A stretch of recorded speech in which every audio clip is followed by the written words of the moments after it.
So we do see a lot of change in the region. I would say probably by far the most important one is the industry is coming of age. It is maturing, it is becoming more competitive. There is lots of new retail space being added. And if you look at sales productivity, it is reversing to the mean. So we see it coming closer to the standards and the averages we see in Western Europe. We also see a lot of format innovation and format proliferation. So we clearly see that retailers are now thinking how they can target customers with more specific, more targeted value propositions, which is another big change. And of course, what is unique in this region is we see lots of new cities, we see lots of new neighborhoods, and a lot of modern format and a lot of new retail space construction, also ahead of a demand that should quickly pick up over the next few years. So a lot going on.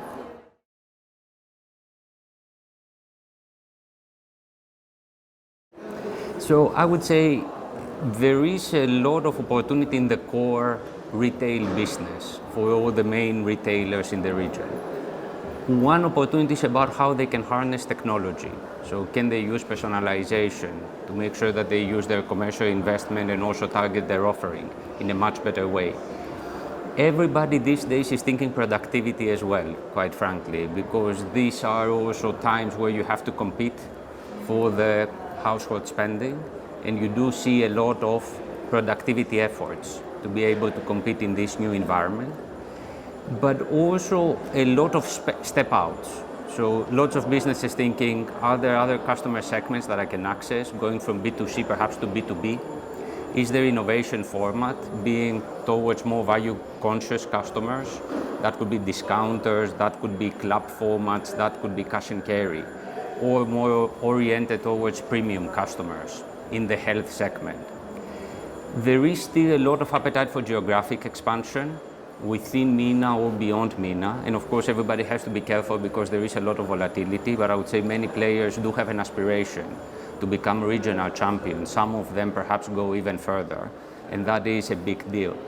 And last but not least, retailers have a big opportunity to expand their retail offering into true ecosystems and build new layers of services on top of the core. So be that financing services or be that retail media services, there is a lot of additional value that they can offer to their customers in these adjacent businesses.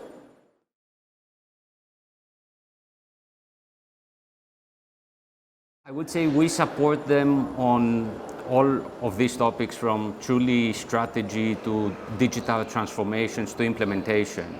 But I would say probably the single biggest difference versus how we've been supporting retailers in the past is that more and more we do strike impact partnerships with retailers here, where instead of working for a few months, we partner over 2, sometimes even 3 years to build those new businesses or do some of those strategic transformation efforts.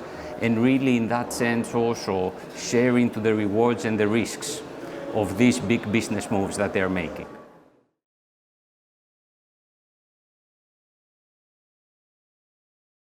I love the energy here. I do think this is a very high quality event. Definitely brings the who is who of the region and beyond. And I like very much also the notion that there were people from other markets like Matt from the US Retail Association that can bring that global perspective into this discussion. I like the thought leadership. I thought also very good questions in terms of how do you both do well in the short term, but also take advantage of those longer term growth opportunities. It was a fantastic event.